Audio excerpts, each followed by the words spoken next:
اللہ اللہ اللہ اللہ اللہ اللہ اللہ اللہ۔ الحمدللہ رب العالمین والصلاة والسلام علی حبیبہ محمد وآلہ وصحبہ اجمعین۔ اعوذ باللہ من الشیطان الرجیم، بسم اللہ الرحمن الرحیم۔ وَلِتُكْمِلُوا الْعِدَّةَ وَلِتُكَبِّرُوا اللَّهَ عَلَى مَا هَدَاكُمْ وَلَعَلَّكُمْ تَشْكُرُونَ۔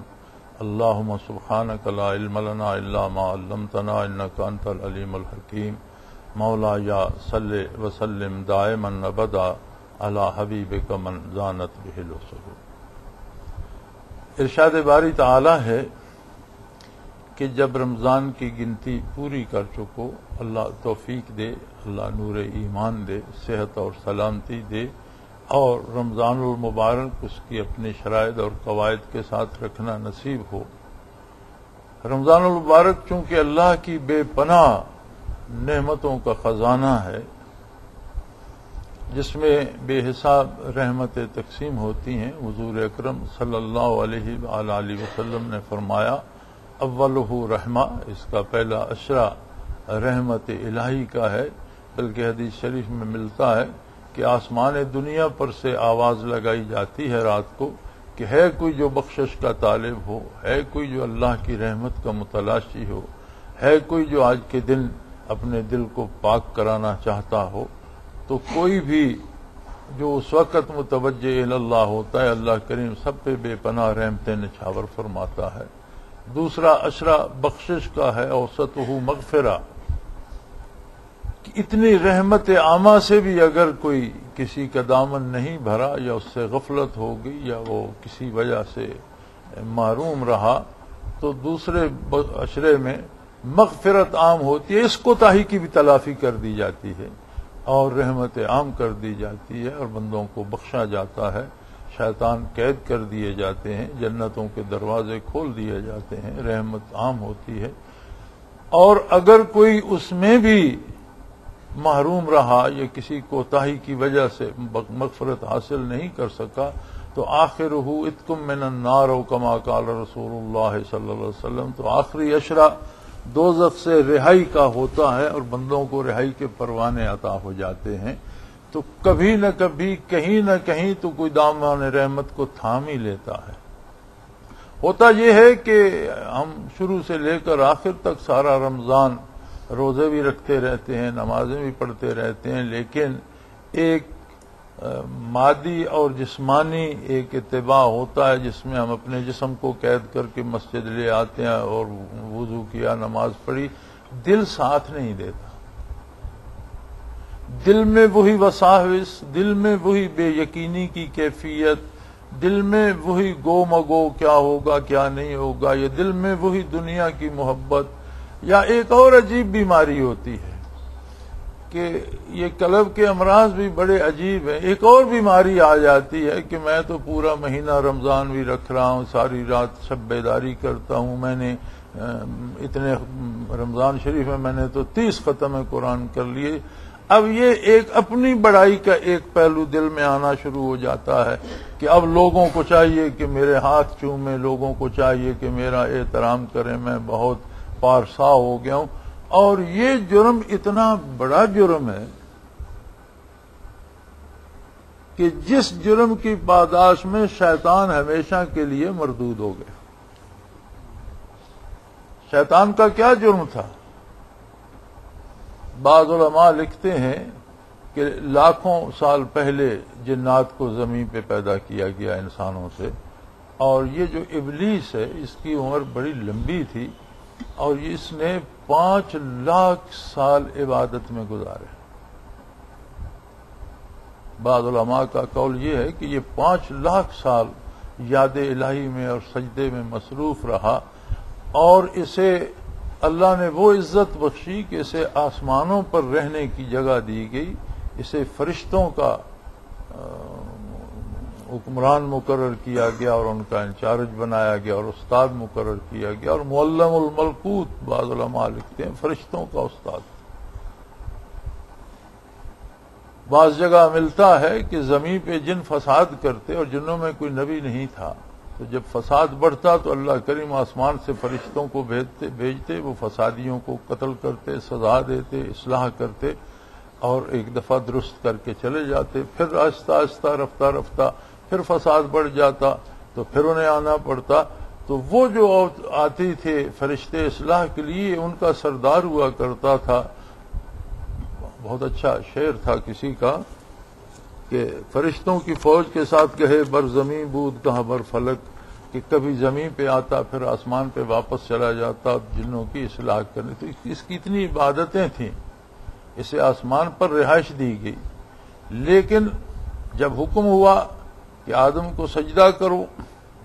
آدم کے احترام میں، آدم علیہ السلام کی عزت میں، انہیں اللہ کا مقرب بندہ مانو، تو اس نے انکار کر دیا۔ کیوں انکار کیا؟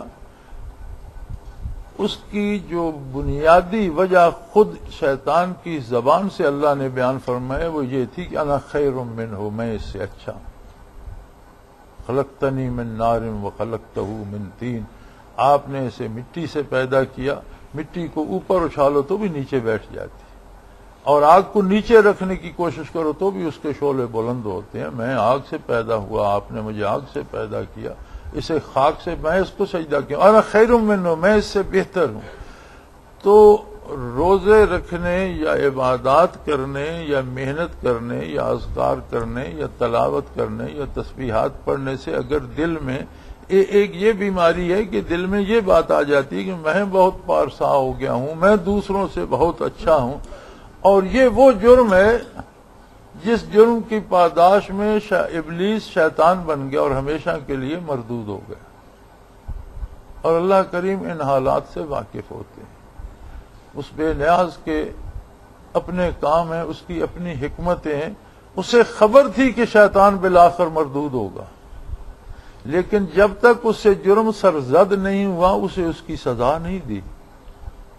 وہ نیکی کرتا رہا، عبادت کرتا رہا، اسے ترقی درجات دیتا رہا، حتیٰ کہ فرشتوں کا استاد مقرر کر دیا، لیکن جب جرم سرزد ہوا تو فرمایا کان من الکافرین۔ ہمارے علماء تو اس کا ترجمہ لکھتے ہیں ہو گیا کافروں میں سے، لیکن یہ صیغہ ماضی کا ہے، علم الہی میں تھا کہ یہ ہے کافر ہی، تھا ہی کافروں میں سے۔ میں اس کا ترجمہ کیا کرتا ہوں کہ یہ تھا ہی کافر، علم الہی میں تھا کہ اس نے آخر کفر کرنا ہے اور یہ کافر ہے، لیکن جب تک اس سے کفر کا اور اللہ کے حکم کے انکار کا گناہ صادر نہیں ہوا تب تک اسے سزا نہیں دی۔ اسی طرح انسانوں میں بھی بعض لوگوں کے دلوں میں وہ بات چھپی ہوئی ہوتی ہے جو اللہ جانتا ہے، ہم نہیں جانتے، آپ نہیں جانتے، دوسرا انسان نہیں جانتا۔ بظاہر وہ محنت کرتے رہتے ہیں، نیک لوگوں کے ساتھ شامل ہو جاتے ہیں، نیک جماعتوں میں شامل ہو جاتے ہیں، تبلیغ حق کے لیے چل پڑتے ہیں، پڑھنے پڑھانے کے لیے نکل پڑتے ہیں، قرآن کریم اور دین کی کام کرنے کے لیے چل پڑتے ہیں، لیکن نتیجتاً سارا کچھ کرنے کے بعد ان کے دل میں جب یہ بات آتی ہے کہ میں نے بہت تیر مارا اور میں سب سے بڑا ہوں، میں سب سے اچھا ہوں، تو وہی جرم جو ابلیس سے ہوا تھا اس کے مرتکب ہو کر ہمیشہ کے لیے راندہ درگاہ ہو جاتا۔ تو فرمایا رمضان المبارک کا حاصل یہ نہیں ہے کہ تم اس کی برکتوں سے مستفید ہو، تم روزے رکھو، تم اس کے احکام و شرائط کے ساتھ دن پورے کر لو اگر، تو پھر اپنی بڑائی کی نہیں، بلے تکملوا العدہ تھا، جب یہ میعاد پوری کر لو، دن پورے کر لو، وَلِ تُكَبِّرُ اللَّهَ، پھر اللہ کی بڑائی بیان، تم بڑے نہیں ہو گئے، تمہیں اللہ کی عظمت کا احساس ہو گیا ہے۔ دو نتیجے نکل سکتے ہیں نا کہ ایک بندہ پورا مہینہ عبادت کرتا رہا، ذکر اذکار کرتا رہا، تلاوت قرآن کرتا رہا، دین پڑھتا پڑھاتا رہا، ذکر اذکار کرتا رہا، مراقبات کرتا رہا، تو اب وہ بہت بڑا ہو گیا۔ فرمایا نہیں، بڑا تو صرف اللہ ہے۔ اسے اس مہینے کی محنت سے اپنی عاجزی کا مزید احساس ہو گیا کہ میں تو بہت ہی زیادہ عاجز، بہت ہی زیادہ بے بس، بہت ہی زیادہ بے کس، اور میری تو کوئی حیثیت نہیں ہے، میں جو کچھ ہوں میں کچھ نہیں ہوں، اس کا کرم ہے جو نظر آ رہا ہے۔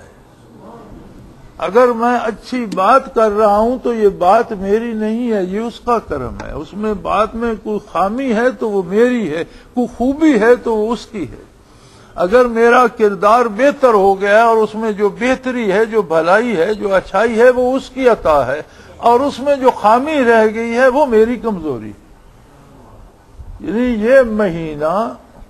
جس میں آپ پورا مہینہ شیاطین قید ہیں، نفس کو آپ نے بھوکا پیاسا رکھ کر کمزور کر دیا، شیطان قید ہو گیا، دو ہی دشمن تھے، ایک اپنے اندر اپنا نفس تھا، اسے آپ نے بھوکا پیاسا رکھ کے کمزور کر دیا، اور آپ تکڑے ہو گئے یاد الہی کے ساتھ، اطاعت الہی کے ساتھ، عبادات کے ساتھ، سجدوں کے ساتھ، فرائض اور سنن اور نوافل کے ساتھ،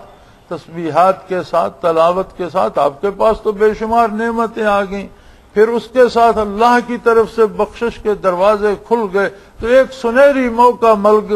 بن گیا آپ کو رحمت حق سمیٹنے کا، بخشش سمیٹنے کا، انوارات و تجلیات سمیٹنے کا۔ وہ اجمل نیازی نے کہا تھا کہ تو ڈھیر ہے جلووں کا، میں تجھے ڈھونا چاہتا ہوں۔ اس کی ایک غزل کا شعر ہے،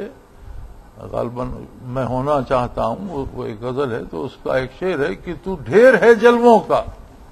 میں تجھے ڈھونا چاہتا ہوں۔ یعنی رمضان میں تجلیات الہی کا ایک ڈھیر ہے، اور ہمت ہے آدمی کی کہ وہ کتنا ڈھو کر اپنے سینے میں، اپنے گھر میں جمع کر لیتا ہے، اپنے دل میں اتار لیتا ہے، کتنی تجلیات، کتنی برکات، کتنی رحمتیں سمیٹ لیتا ہے۔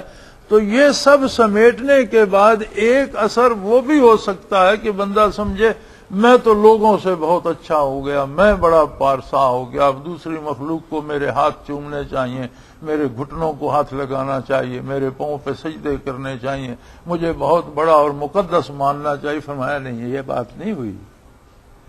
بلکہ سارے مہینے کا حاصل یہ ہے کہ تجھے معرفت حق نصیب ہوئی، اور جب تجھے عظمت الہی نظر آئی تو تجھے پتہ چلا کہ تو کچھ بھی نہیں، بڑائی ساری تو اس طرف ہے۔ ایمان کے عالم میں، ایمان کی دنیا میں، روحانی دنیا میں جب بندہ 30 دن محنت کرتا ہے تو اس پہ عظمت الہی حویدہ ہوتی ہے،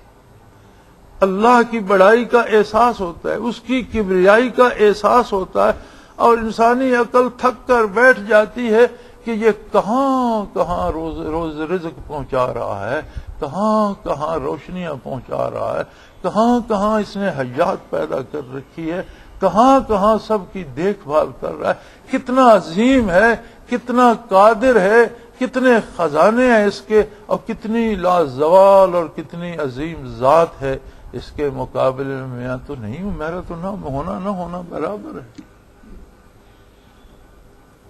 دو حالتیں وارد ہوتی ہیں، ایک تو یہ ہوتی ہے کہ بندہ یہ سمجھتا ہے کہ میں نے پورا مہینہ محنت کی، میں بہت بڑا ہو گیا،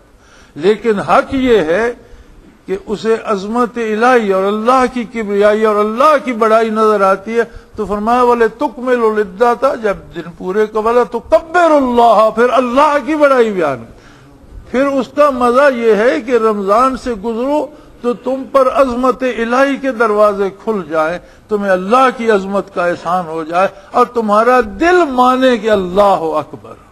اللہ والا تو کبر اللہ، اللہ کی بڑائی بیان کرو۔ اور یہ اللہ کی عظمت بیان کرنے کا دن جو ہے اسے یوم عید کہا گیا، یعنی خوشی کا دن، مبارک دن۔ مسنون ہے کہ اس دن غسل کرو، اس دن صاف ستھرے اچھے نئے کپڑے نصیب ہیں، نئے پہنو، نئے نہیں ہیں پرانے ہیں تو انہیں دھو کر صاف ستھرا استری کر سکتے ہو تو ضرور کرو، سنوار کر پہنو، خوشبو لگاؤ، اور پھر سارے شہر کے مسلمان ایک میدان میں ایک جگہ جمع ہو جاؤ اور اللہ کی بڑائی بیان کرو، 2 رکعت نماز ادا کرو جس میں 6 زائد تکبیریں، ہر رکعت میں 3 تکبیریں زائد ہیں، جو نماز کی تکبیریں ان کے علاوہ، چونکہ یہ ہے ہی عظمت الہی کے اظہار کے لیے۔ تو اللہ کریم نے اس دن کو تمام رمضان کا حاصل قرار دیا کہ بڑائی کرنے سے کیا ہوگا، وَلَعَلَّكُمْ تَشْكُرُونَ، تاکہ تم اللہ کے شکر گزار بندے بن جاؤ۔ جو حاصل ہونا چاہیے تھا رمضان کا وہ تمہیں نصیب ہو، تو حاصل یہ ہے ان پورے 30 دنوں کی محنت کا کہ بندے کو توفیق شکر نصیب ہو، اللہ کا شکر ادا کرنے کی توفیق نصیب ہو، اور اسے یہ احساس ہو جائے کہ میں کتنا بے مایا ہوں اور وہ کتنا کریم ہے کہ اس نے میری بھی مخلوق میں ایک حیثیت بنا رکھی۔ میرے پاس تو کچھ بھی نہیں، اس کی طاقت سے بات کرتا ہوں، اس کا دیا ہوا علم رکھتا ہوں، اس کے دیے ہوئی طاقتیں رکھتا ہوں، اس کی بخشی ہوئی ساری اوصاف ہیں مجھ میں، میرا اپنا میرے پاس تو کچھ بھی نہیں، جو کچھ ہے اسی کا ہے، سب اسی کا ہے، میرا تو کچھ بھی نہیں، میں بھی اسی کا ہوں۔ اور وہ کیا ہے؟ وہ ایک بے مثل بے مثال لا شریک واحد عظیم ذات ہے جس کی کوئی مثال نہیں، جو دماغ میں عقل میں نہیں سما سکتی۔ انسان ساری محنت کرنے کے بعد جس نتیجے پہ پہنچتا ہے وہ یہ ہے کہ اللہ اکبر، اللہ ہی بڑا ہے، اللہ بہت بڑا ہے، ساری عظمتیں اسی کو سزاوار ہیں اور ساری خوبیاں اسی کو سزاوار ہیں، وہی ہستی ہے جو بہت بڑی ہے۔ ہوتا یہ ہے کہ بارش جب برستی ہے تو ایک قطرہ صحرا میں ریت پہ گرتا ہے، اس میں جذب ہو جاتا ہے، اگرچہ چند ذروں کو وہ بھی تازگی بخشتا ہے لیکن فنا ہو جاتا ہے، اور ایک قطرہ سمندر میں گرتا ہے، فنا وہ بھی ہو جاتا ہے لیکن وہ سمندر کے ساتھ مل کر صرف فنا نہیں ہوتا، حیات جاویداں بھی پا جاتا۔ جو ریت میں جذب ہوا وہ تو فنا ہو گیا، لیکن جو سمندر میں گرا بعض اوقات تو یہ ہے کہ وہی قطرہ کسی سیپ کے منہ میں پہنچ کر ایک جوہر آبدار بن جاتا ہے، لیکن گوہر آبدار نہ بھی بنے تو سمندر کا حصہ تو بن گیا اور ہمیشہ کے لیے سمندر کی ہر لہر میں نظر آتا ہے۔ اسی طرح یہ مجاہدہ، یہ محنت اس لیے ہے کہ اپنی ذات کو فنا کر کے اللہ کی عظمت میں فنا ہو جائے، اللہ کی عظمت کا مداخاں ہو جائے، اللہ کی عظمت کا اقرار کر لے، اس کے دل میں اللہ کی عظمت جو ہے وہ جذب ہو جائے اور دل میں روشن ہو جائے، اور وہ دل کی گہرائی سے کہہ اٹھے کہ اللہ ہی بڑا ہے، اور اللہ کی بڑائی میں فنا ہو کر اسے بھی دوام مل جائے گا، ہمیشہ رحمت الہی کے سائے میں رہے گا اور ہمیشہ کی زندگی اس کی بھی کھل اٹھے گی۔ تو عید الفطر اور اس میں پھر اس خوشی میں شامل کرنے کے لیے اللہ کریم نے تمام مسلمانوں کو حکم دیا کہ اپنے رزق میں سے ان لوگوں کو بھی کچھ دو جن کے پاس کچھ نہیں ہے، کہ انگریزی میں کہتے ہیں ہیو ناٹس، ایسے لوگ جن کے پاس کچھ نہیں ہے۔ اللہ کریم فرماتے ہیں یہ جب میری بڑائی بیان کرنے کا دن آئے، پورا مہینہ محنت و مجاہدہ کر کے تمہیں یہ شعور نصیب ہو کہ اللہ ہی بڑا ہے اور ہم اس کی عظمت کے لیے اکٹھے ہوں، تو جن کے پاس پہننے کو کچھ نہیں ہے، جن کے پاس کھانے کو کچھ نہیں، انہیں بھی کچھ نہ کچھ دے دو۔